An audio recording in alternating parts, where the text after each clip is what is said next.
Samantala, inaalam ng Malacanang kung nagkaroon ng pagkukulang sa paghahanda para sa bagyong Pablo ang mga lokal na otoridad sa mga lalawigang dinaanan ito. Ang mga detalye mula kay Rocky Ignacio live mula sa Palasyo ng Malacanang. Magandang hapon, Rocky! Yes, maraming salamat, Kirby. Pinag-utos nga ni Pangulong Aquino ang pagsasagawa ng assessment sa naging kahandaan ng gobyerno kaugnay ng pananalasa ng bagyong si Pablo. Aminado ang Pangulo na ikinalungkot niya na may nasawi dahil sa bagyo. Ipinag-utos si Pangulo Aquino ang pagtukoy kung nagkaroon ng kakulangan sa kahandaan ng gobyerno kaugnay ng pananalasa ng bagyong Pablo, partikular na sa Mindanao kung saan marami na ang namatay. Sa kanyang pagsasalta sa 2012 League of Municipalities of the Philippines General Assembly at oath-taking ng LMP National Executive Committee, sinabi ng Pangulo na inatasan nito si DILG Secretary Mar Rojas sa magsagawa ng assessment kung mayroon pa sanang nagawa para maiwasan ang pinsala, partikular na sa buhay ng tao. Si Mar Rojas po, baka hinahanap nyo, kasalukuyan po nasa Mindanao ngayon, tinitingnan lahat ng nasa lantang mga lugar at marami tayong katanungan na gusto kong ng mga sagot. At yun po ang sinusuri niya sa kasalukuyan. May mga namatay po tayong mga kababayan at parati pag may namamatay, parati natin iniisip, meron pa ba tayong nagawa para sana'y nabawasan ito ng tuluyan o wala na sanang nasalanta. At malalaman po natin yung mga tugon kung mamaya-mayang kaunti.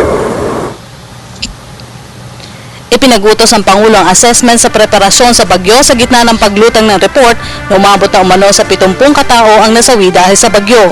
Muli rin binigyan tiin ng Pangulo ang dapat kahandaan ng lahat kasamang local government units sa panahon ng pangangailangan. Sa pangunguna ng DILG, naatasan po ang lahat na apektadong lokal na pamahalaan na maghanda bago pa mambuhos ang bagyong Pablo.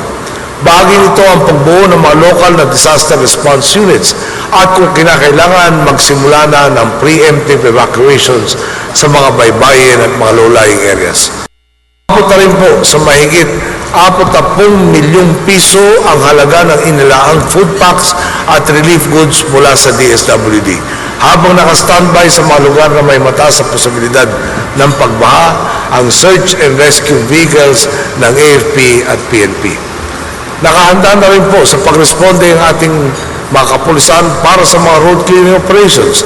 Katuwang po nila rito ang DPWH na nagpadala na ng mga heavy equipment sa mga lugar na kadalasan ay nasisiraan ng kalsada o tulay dahil sa pagragasa ng baha. Samantala, patuloy po ang paalala ng Coast Guard sa mga barko at iba pang sea crafts na huwag pumalaot para sa kanilang kaligtasan. Ilan lang po ito sa mga kasalukuyang tugon ng pamahalaan sa peligrong maaaring idulot ng bagyong Pablo. Lagi po natin idinidin, hindi natin kontrolado ang sungit ng panahon at hindi natin maididikta ang lakas o direksyon ng bagyo. Pero may magagawa tayo upang mabawasan kung hindi man tuluyang maiwasan ang pinsalang dulot ito. May sapat na programa ang gobyerno at LGUs bilang paghahanda sa kalamidad at sakuna para mailayo ang kanilang mga residenteng nasasakupan sa panganib. Umaasa ang Pangulo na huwag pairali ng politika at iwasan na gamitin ang sitwasyon sa pagpapapogi lamang. Paalala lang po, lahat ng ito ay mapupunta sa wala kung hindi tumutugma ang kilos ng mga lokal na pamahalaan sa pambansang gobyerno. Bilang mga frontliners, kayo ang una at direktang tinatakbuhan ng mamamayan. Ibig sabihin, nakasalalay sa inyo kung magtatagumpay at mapapakinabangan ang mga programang hinuhubog ng pamahalaan o kung mapupunta lamang ito sa wala. Umaasa ako sa kooperasyon ng bawat munisipalidad sa bansa. Huwag po sana natin pagsamantalaan ang mga pagkakataon tulad nito para mamulitika o magpapogi para sa susunod na eleksyon.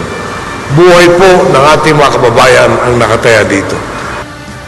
Samantala, kumbinsido naman ang Pangulo na nagawa ng maayos ang pag-asang kanilang tungkulin sa pagtahak ng bagyong Pablo. Hindi pa rin nagkomento ang Pangulo kung may dapat managot ng mga residente sa apektadong lugar sa kabila na ipinag-utos ng malawakang paghahanda. Hindi natin kalimutan, bagyo ito, hindi ba nagmamaneho? At kaya na hourly ginagawa natin advisories dahil pwede kang pumihin. Malayo naman siguro yung differential na nag-umpisa tayo dito na sinabi na sa Aurora, na nasa hilagang parte ng Luzon, tapos tumahak na Southern Tagalog at saka Metro Manila. Medyo malayo yung difference nun. Dito naman, yung nagsalita ko sa araw, pinagit ko nga na walang driver ang bagyo, kaya mag-monitor tayo, baka nagbabago. Thank you, sir. Samantalang muling hinikayat ni Pangulong Aquino ang lahat na ipagpatuloy ang pagtutulungan at pagtingkarin pa ang kakayahan ng mga Pilipino sa panahon ng pangangailangan. Tiniyak pa ng Pangulo na may sapat na pondo naman ang gobyerno dahil may 8 billion daw pong calamity fund ang gobyerno sa taong ito. At yan po ating pag-uulat mula dito sa Palasyo ng Malacanang. Ako po si Rocky Ignacio para sa Telebisyon ng Bayan.